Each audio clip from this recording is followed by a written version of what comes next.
Halo sahabat sains, welcome to Miss Maya channel. Sebelum menonton video ini, jangan lupa untuk like, komen, dan subscribe dulu ya. Enjoy this video.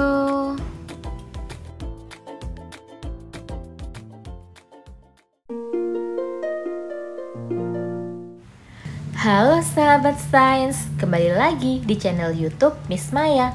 Pada video kali ini kita akan membahas materi IPA kelas 9 kurikulum merdeka, yaitu mengenai bab 7, isu-isu lingkungan.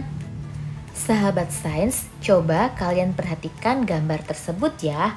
Nah, pada gambar tersebut terlihat bahwa ada seekor penyu yang sedang membawa plastik sampah. Nah, pernahkah kalian menggunakan sedotan plastik? Sedotan plastik yang ukurannya kecil dan sering kita abaikan dapat merusak ekosistem di bumi. Banyak sekali aktivitas manusia yang tanpa disadari dapat mengancam keanekaragaman hayati. Lalu, aktivitas apa saja sih yang dapat kita lakukan sebagai bagian dari makhluk hidup di bumi ini untuk menyelamatkan bumi dari kerusakan? Nah, pada bab ini, kalian akan belajar tentang isu-isu lingkungan yang meliputi kesehatan lingkungan, pemanasan global, krisis energi di dunia, dan ketersediaan pangan. Seru sekali kan? Ayo pelajari bab ini dengan penuh semangat ya. Agar pembahasan lebih mendalam, pada bab ini akan Miss Maya menjadi dua bagian video ya. Bagian yang pertama yaitu mengenai kesehatan lingkungan di Indonesia dan pemanasan global. Sedangkan pada video kedua atau bagian yang kedua akan Miss Maya bahas mengenai krisis energi dan ketersediaan pangan. Pada video ini kita akan membahas bagian yang pertama dulu, yaitu mengenai kesehatan lingkungan di Indonesia dan pemanasan global. Simak videonya sampai selesai ya. Subbab yang pertama akan kita bahas yaitu mengenai kesehatan lingkungan di Indonesia. Sahabat sains, pandemi COVID-19 telah menyadarkan kita semua bahwa penyebaran suatu penyakit tidak boleh dianggap hal sepele. Sampai dengan bulan November tahun 2020, lebih dari 60 juta jiwa telah terpapar virus ini. Berbagai upaya telah dilakukan masyarakat untuk mencegah penyebaran COVID-19 dengan perilaku hidup bersih dan sehat atau PHBS. Perilaku hidup sehat yang dilakukan diantaranya yaitu menggunakan masker, physical distancing, mengkonsumsi rempah, vitamin, dan lain sebagainya. Lalu, mengapa jumlah pasien di Indonesia terus bertambah sementara di negara lain ada yang cenderung menurun ya? Masalah penyebaran penyakit di masyarakat merupakan salah satu isu kesehatan lingkungan. Kesehatan lingkungan merupakan masalah kompleks yang penyelesaiannya membutuhkan integrasi dari berbagai sektor yang terkait. Pada bagian ini, isu lingkungan yang akan kita bahas diantaranya adalah penyebaran penyakit, ketersediaan air bersih, dan pembuangan sampah. Kita bahas satu persatu yuk. Yang pertama, penyebaran penyakit. Sahabat sains, penyakit dan kesehatan manusia ditentukan oleh faktor lingkungan. Penyakit berbasis lingkungan adalah kelainan yang terjadi pada tubuh manusia yang diakibatkan oleh interaksi antara manusia dengan segala sesuatu di sekitarnya yang memiliki potensi penyakit. Penyakit berbasis lingkungan merupakan salah satu permasalahan serius di Indonesia sampai saat ini. Kita dapat dengan mudah menemukan penyakit berbasis lingkungan karena selalu menempati urutan 10 besar penyakit di puskesmas. Misalnya seperti penyakit diare dan penyakit ISPA. Nah, penyakit ini masih banyak diderita masyarakat Indonesia. Sahabat sains, lingkungan dapat berperan sebagai sumber penyakit, penunjang, bahkan media transmisi penyakit yang dapat memperberat penyakit yang telah ada. Ketersediaan air bersih, sanitasi lingkungan, pengelolaan sampah, pola hidup, dan vektor penyakit adalah faktor yang menunjang terjadinya penyakit berbasis lingkungan. Yang selanjutnya akan kita bahas yaitu mengenai ketersediaan air bersih. Sahabat sains, air merupakan kebutuhan bagi semua makhluk hidup, termasuk manusia. Air digunakan dalam metabolisme tubuh makhluk hidup. Tanpa air, maka tidak ada kehidupan. Namun demikian, tidak semua air layak untuk kesehatan manusia.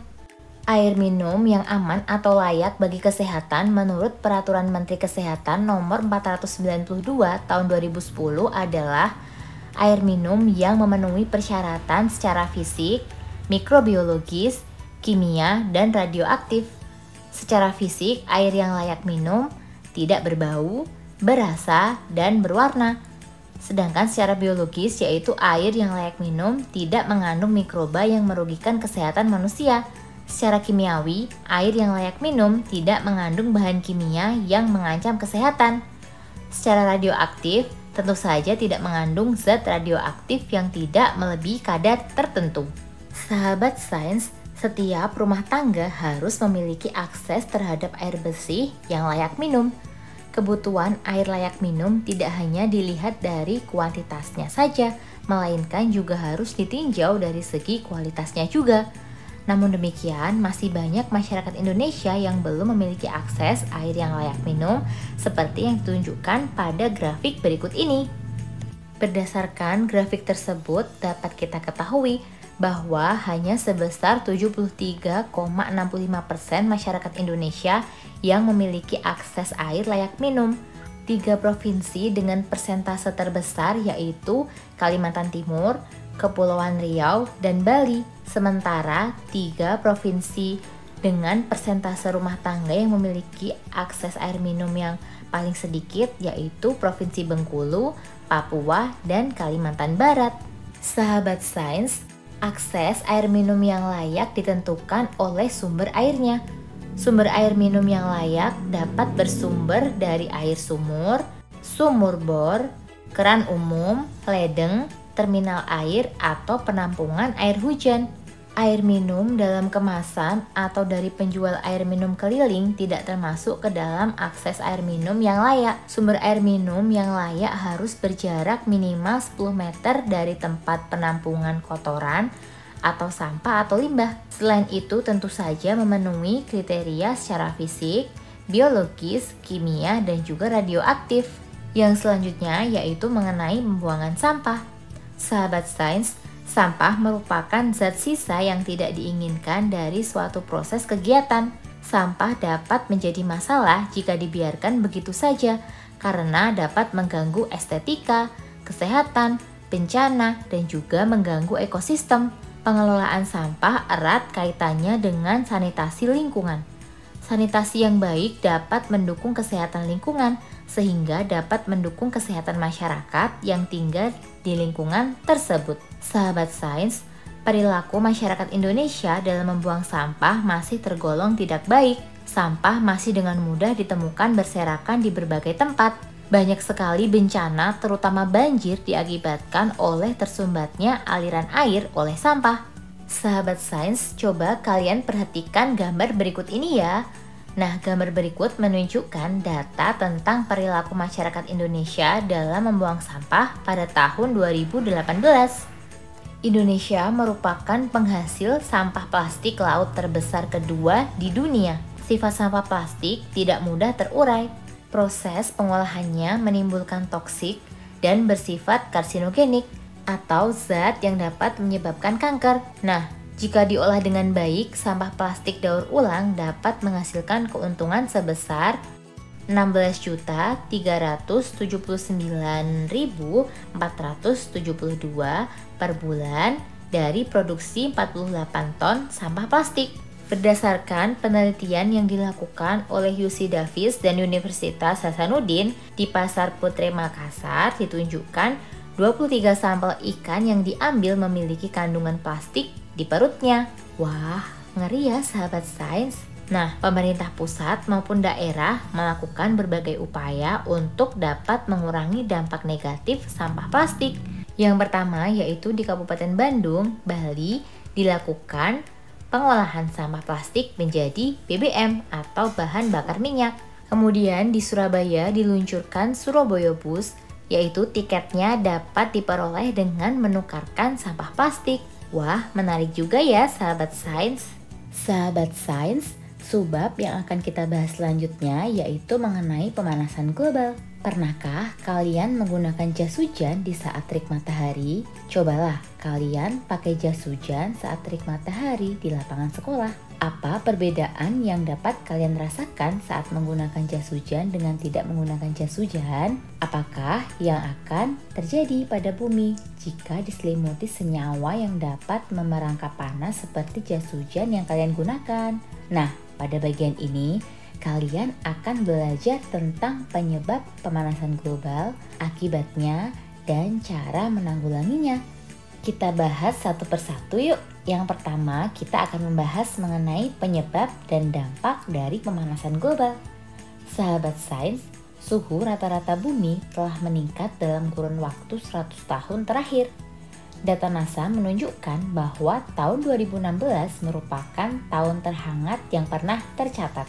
Sedangkan pada tahun 2019 adalah tahun kedua terhangat yang pernah tercatat seperti yang ditunjukkan pada grafik berikut ini. Berdasarkan grafik tersebut, peningkatan suhu bumi terus meningkat selama 100 tahun terakhir.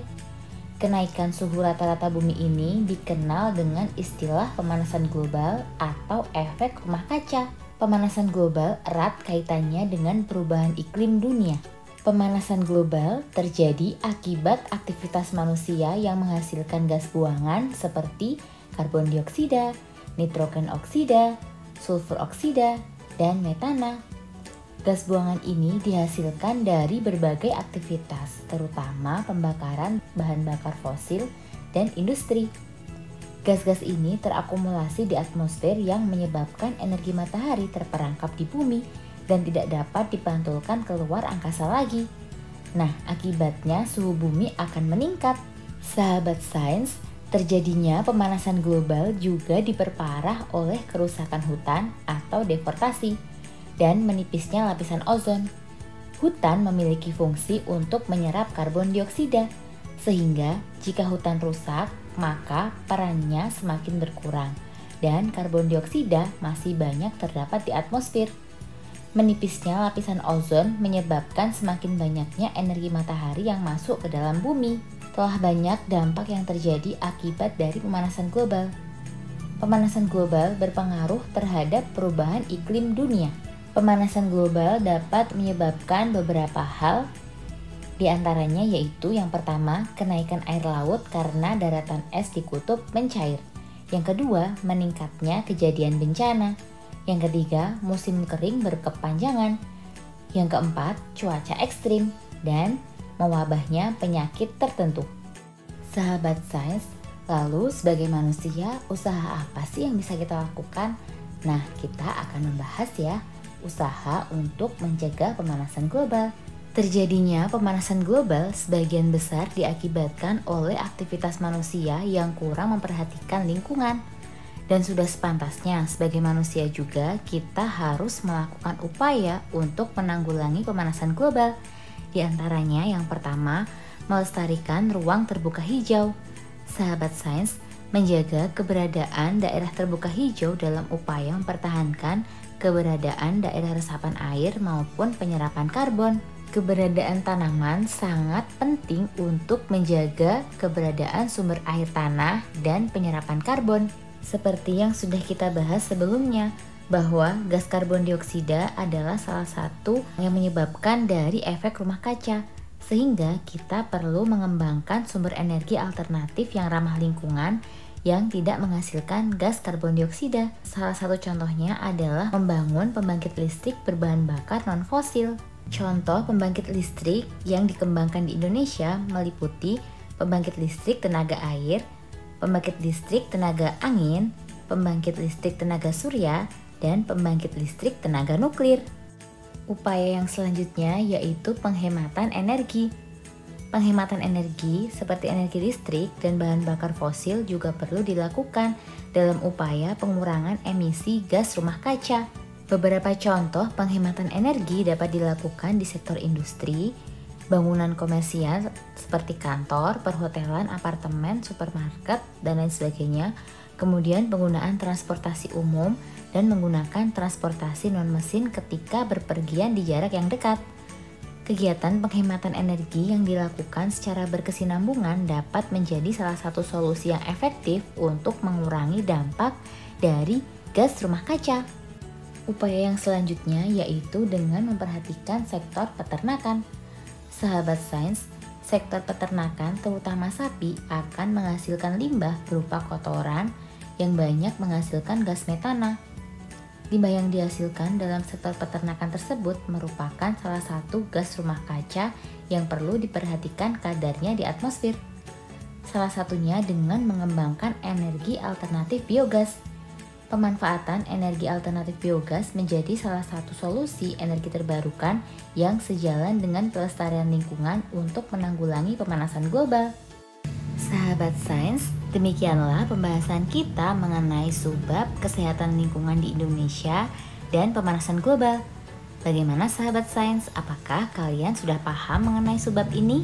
Sahabat sains, video selanjutnya Miss Maya akan membahas mengenai subbab krisis energi dan ketersediaan pangan.